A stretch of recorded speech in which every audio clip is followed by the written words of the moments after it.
Hai, apa kabar? Ya, jadi di beberapa video saya sebelumnya yang membahas tentang Samsung Galaxy S21, saya tuh sempat bilang kalau saya saat itu berniat untuk membeli Samsung Galaxy S22 series, cuman nggak jadi karena waktu itu saya tuh khawatir pengirimannya yang lama. Jadi ternyata Samsung Galaxy S22 series itu dikirim lebih cepat daripada estimasinya. Jadi kalau nggak salah saya lihat orang yang terima pertama kali itu sekitar tanggal 26 atau 27 Februari. Jadi itu lebih cepat sekitar seminggu dari estimasi yang diperkirakan oleh pihak Samsung. Tapi ternyata yang nggak sedikit juga yang bahkan sampai video ini dibuat, ini ada di tanggal 6 Maret masih belum menerima si barangnya. Saya tuh sempat ada lihat di beberapa komentar di video-video lain atau juga di marketplace yang menjual Samsung Galaxy S22 series. Nah, akhirnya karena saya tuh penasaran dengan Samsung Galaxy S22, kan kemarin sempat saya bilang S22 yang biasa atau S22 yang Ultra, dan akhirnya saya kemarin mencoba membeli Samsung Galaxy S22 yang versi Ultra dengan kondisinya yang ready stock. Jadi ini saya beli di toko biasa dan harganya ini udah lebih murah. Jadi yang saya beli ini adalah versi yang 12256. Itu di harga pre-order adalah sekitar 19 juta ya. Jadi 18.999. Nah, jadi ini kemarin saya beli di harga 18.300.000. Itu dia lebih murah sekitar 700. Emang untuk barang yang saya beli ya nggak dapat bonus pre-order ini, tapi lebih murah sekitar 700 ribuan, ditambah cashback dari marketplace sekitar 350 ribuan, jadi lebih murah, bisa dibilang sekitar 1.050 ribuan. Nah, jadi ya lumayan banget kan selisih 1.050 ribuan tersebut. Dan menurut kalian itu mending seperti apa sih? Apakah mendingan dengan harga pre-order yang sedikit lebih mahal dan dengan gimmick-gimmick, atau dikasih langsung yang harganya seperti ini aja gitu, sudah lebih murah sekitar 1 jutaan, tapi ya kita cuma dapat si HP-nya doang. Jadi kalau pre-order yang versi S22 kan dia dapat casing, terus ada lucky box yang isinya juga strap dari casingnya, itu ditambah beberapa lagi. Kalau Samsung Care ini dapat juga ya, karena ini sepertinya adalah barang pre-order dari si yang menjualnya, si sellernya. Ya, kalau saya pribadi sih saya lebih seneng yang ikutan PO ya, karena dia dapat bonusan yang lumayan. Itu ada, kalau S21 FE itu kemarin ada wireless charger 2 sama Galaxy Fit kalau nggak salah saya. Terus kalau si S22 ini kan dapat casing dan juga dapat bonus voucher 1,5 juta yang bisa kita belanjain lagi produk-produk Samsung lainnya, dan kalau nggak kepake ya bisa dijual lagi. Jadi lumayan juga sebenarnya buat nge-cut harga. Tapi kalau dipikir-pikir, apakah pada in the end of the day ini tuh ya sama aja gitu dengan harga kalau kita beli si HP-nya doang. Tinggal dipertimbangkan aja seperti apa. Dan ya itu tadi sedikit intermezzo tentang Samsung Galaxy S22 Ultra ini. Jadi saya mau kasih pendapat impresi saya 24 jam menggunakan Samsung Galaxy S22 Ultra yang baru aja kemarin saya beli.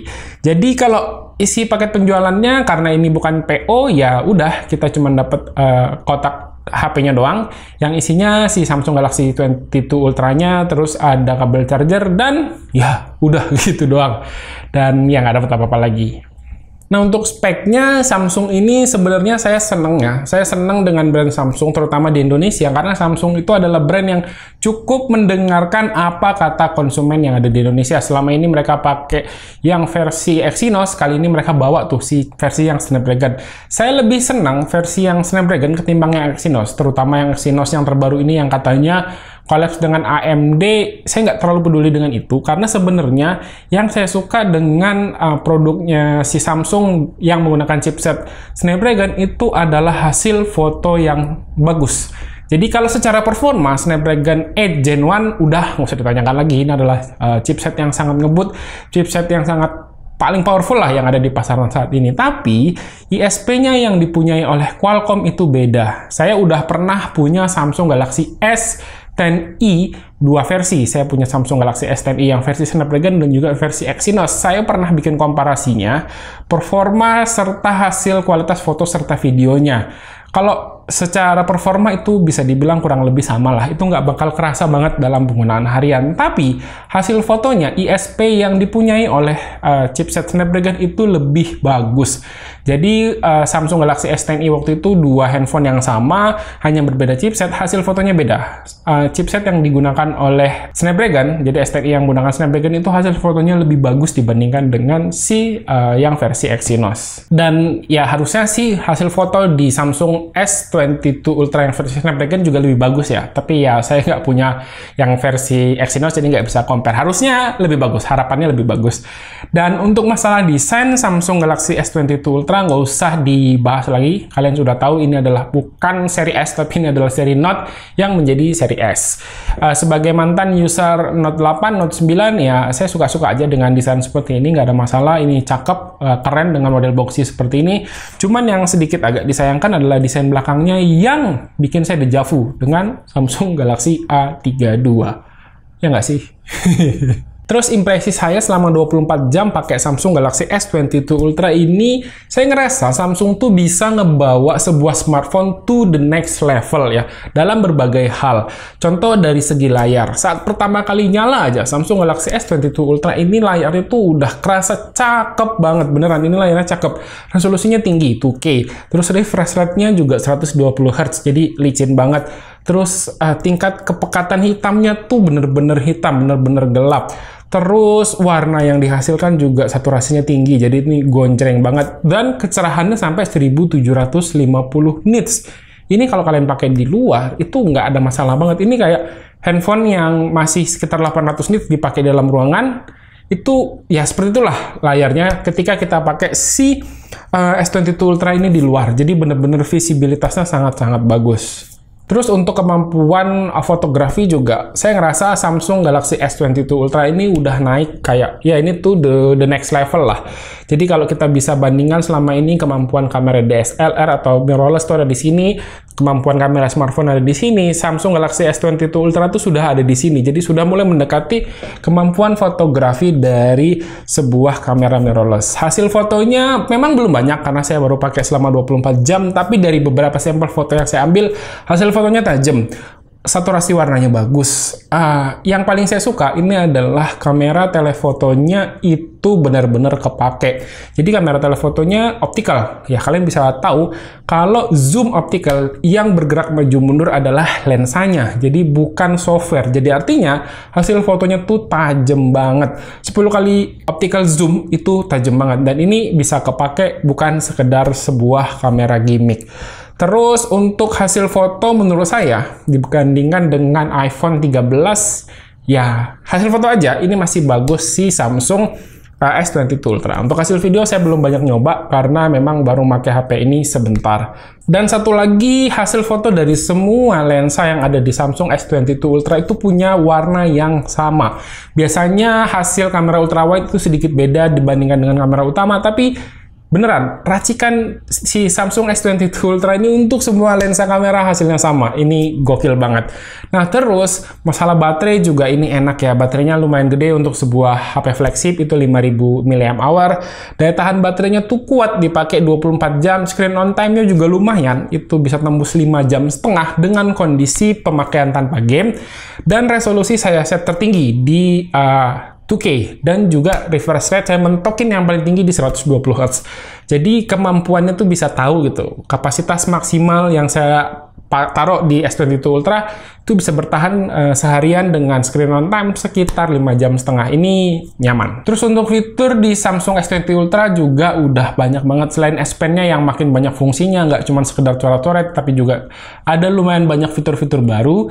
Dan yang paling kerasa adalah fitur yang ada di S22 Ultra ini bener-bener banyak dan berguna. Ada satu fitur yang mungkin brand lain pun belum kepikiran ngasih fitur ini. Jadi di pengaturan charging speed-nya Samsung Galaxy S22 Ultra ini sebenarnya secara kemampuan charging bukan yang paling bagus. Samsung bisa dibilang ketinggalan. Di brand lain mid-range saja udah bisa 65 watt, tapi di sini cuma 45 watt. Tapi di settingan baterainya kita sebagai user dikasih opsi beberapa pengaturan. Jadi kita bisa pilih yang fast charging doang. Jadi fast charging doang aktif, artinya si kapasitas yang bisa diterima mentok 25 watt. Atau kita juga bisa aktifin yang super fast charging, ini bisa sampai dengan 45 watt.